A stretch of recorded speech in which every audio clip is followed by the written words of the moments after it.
just over a year ago, before I started at Grand Challenges Canada, I was the managing partner at a small little organization called Seventh Generation Midwives Toronto. So I was a midwife. I'm also a nurse, a registered nurse in Ontario, and have been working largely in healthcare for most of the last 2 decades, or actually more, if we really are honest. Yeah. So going into social finance and impact investing is a bit of a switch from being a frontline healthcare provider.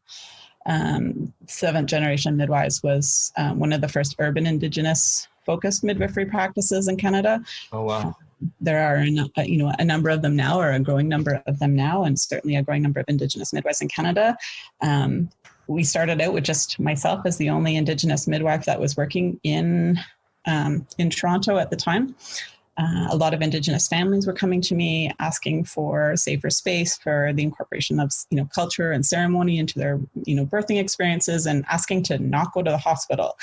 And me trying to figure out kind of what is this about, and starting to realize that their experience within the mainstream healthcare system was really quite distinct. But there's also this thirst for a reclamation of our kind of traditional ways of knowing and doing, our culture, our teachings, our ceremonies, into a process as profound as having a baby. And so I grew the practice from myself and one non-Indigenous midwife who was an incredible ally and support in that journey. And when I left, there were, I think, 20 midwives. Half of them were Indigenous.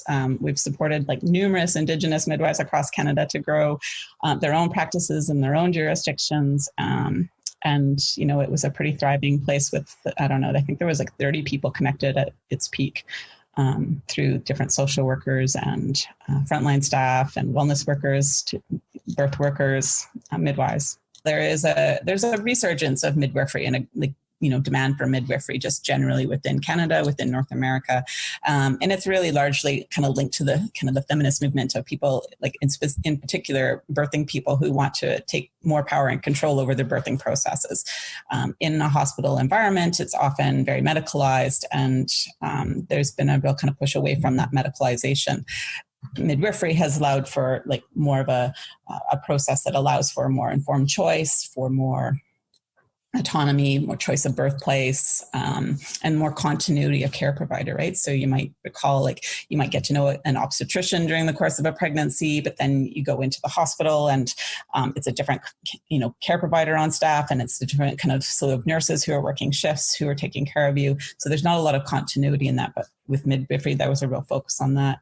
In an Indigenous context, I think for communities, it was really largely around culturally safe care and accessing care in a way that allowed for the incorporation of the culture and tradition and teachings within a contemporary context. We still do, check blood pressures and, check urine and check, for, how the heart rate is doing on the baby, and send people for ultrasounds and tests. Those things are still included, but it's also allowing for families to be able to include those important traditions and ceremonies in their care in a way that's culturally safe and meeting them where they're at, where they feel respected and comfortable and able to be themselves. So I think it's trying to strike that balance. In terms of an Indigenous context, midwives were actually considered the nation builders largely in most Indigenous communities, because we were the ones that were bringing our most sacred gifts to the world. And so while women would be considered a life giver, it was the midwives who were helping to support that journey from the spirit world into the physical world. And so they were actually revered. But also, midwives are the keeper of family secrets. We know about the family lineages. We pay attention to those family lineages. And so in some communities, it was the midwife who decided what that person was going to become when they grew up, right? This person's going to be a healer. This person's going to be a teacher. This person's going to kind of support the community as a warrior. This person's going to support the community as a medicine person. That was what the midwife did, because they knew what the strengths of the family were, and they knew what the gaps were. And so they could actually look at it from that seventh generation perspective.